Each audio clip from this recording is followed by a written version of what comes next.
Hey, curious minds, and welcome back to our space. Thanks so much for being here and supporting our community.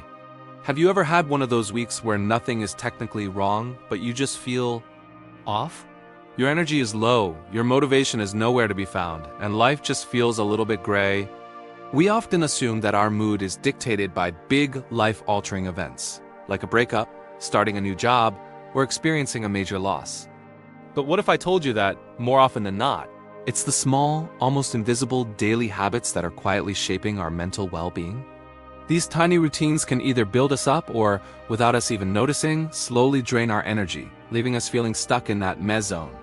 Today, we're going to pull back the curtain on 8 of these subtle habits that might be secretly weighing you down. We'll also explore simple, actionable ways to break free from them and start feeling more like yourself again. So let's start with the first one, skipping emotional check-ins. Think about it for a second. When was the last time you genuinely asked yourself, how am I really feeling right now? I don't mean the automatic I'm fine or I'm okay. I mean digging a little deeper. Ignoring our true emotions doesn't make them vanish. Instead, they just pile up in the background, like unread emails in an inbox. Over time, this emotional backlog can lead to burnout, anxiety, or that disconnected, numb feeling where nothing seems to matter. A powerful way to counteract this is to build a habit of checking in. You could try journaling for just a few minutes each day. It doesn't have to be a masterpiece. Just jot down whatever comes to mind.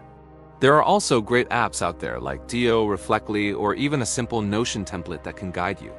And if you can, try to have a weekly check-in with someone you trust, a friend, a partner, a family member. It not only strengthens your own mental health, but deepens your relationships too. Next up, a habit many of us are guilty of, morning doom scrolling. That alarm goes off, and before your feet even hit the floor, your hand reaches for your phone. We get it, it's almost an instinct at this point. But think about what you're doing. You're diving headfirst into a flood of stressful news, political arguments, and perfectly curated social media feeds that can make you feel inadequate before you've even had a sip of coffee. You're essentially starting your day with a dose of negativity and anxiety. So let's try a swap. Instead of scrolling, give your mind a gentle start. Put on some calm music, do a few simple stretches, or just sit quietly for a couple of minutes and watch the world wake up outside your window. Give yourself that peaceful buffer before the chaos of the day begins. Your mind will thank you for it.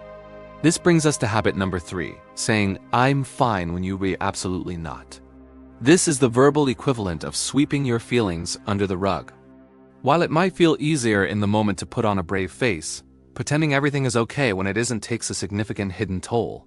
Research shows that suppressing your emotions actually increases your stress levels and can even contribute to symptoms of depression over time. You don't have to air all your laundry to everyone you meet, but being honest with yourself is a crucial first step. And finding at least one trusted person you can be real with? That's not a weakness. It's a profound act of self-care. Now let's talk about something we do multiple times a day. Eating. Habit number 4 is mindless eating.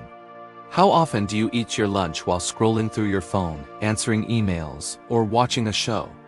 When we eat while distracted, we're completely disconnected from the present moment and from our body's signals of hunger and fullness. There's a beautiful Japanese concept, Ichigo Ichii, which translates to one time, one meeting, reminding us to treasure the unrepeatable nature of a moment. Applying this to your meals can be a game changer. Try to pause, savor each bite, and truly engage with the textures and flavors. Mindful eating isn't about dieting. It's about presence, and studies show it can actually boost your mental well-being. Habit number 5 is a big one for many, saying yes when you really desperately want to say no.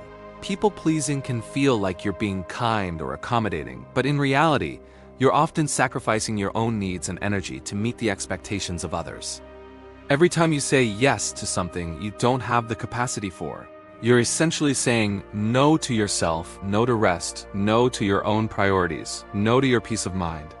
Setting boundaries isn't selfish. It's a vital way to protect your energy and honor your emotional health. It teaches others how to treat you and, more importantly, reinforces your own self-worth. Let's move on to habit number 6, letting small tasks pile up. That stack of mail on the counter, the dishes in the sink, that one email you keep meaning to reply to. These little unfinished chores might seem insignificant, but they quietly clutter your mind. Psychologists call this the Zeigarnik effect. Our brains have a tendency to remember incomplete tasks better than completed ones, which creates a low-grade, persistent mental tension. An easy trick to combat this is the 2-minute rule. If a task takes less than 2 minutes to complete, just do it now. You will be amazed at how much lighter your mental load feels after knocking out a few of these small wins. Habit number 7 is one that has become especially prevalent in our digital age: comparing yourself to others online. You're scrolling through your feed, and it seems like everyone is traveling to exotic places, getting promotions, and living their best. Most photogenic life while you're just ... you. This constant comparison is a recipe for envy, anxiety, and low self-worth. Remember, social media is a highlight reel, not the full story. Take control of your digital space. Unfollow accounts that make you feel bad about yourself and curate a feed that inspires, educates, or just makes you laugh. Your online world should be a safe and uplifting zone, not a source of pressure. And finally, our 8th habit: forcing constant positivity. We're often told to look on the bright side and practice gratitude, and those are indeed powerful tools.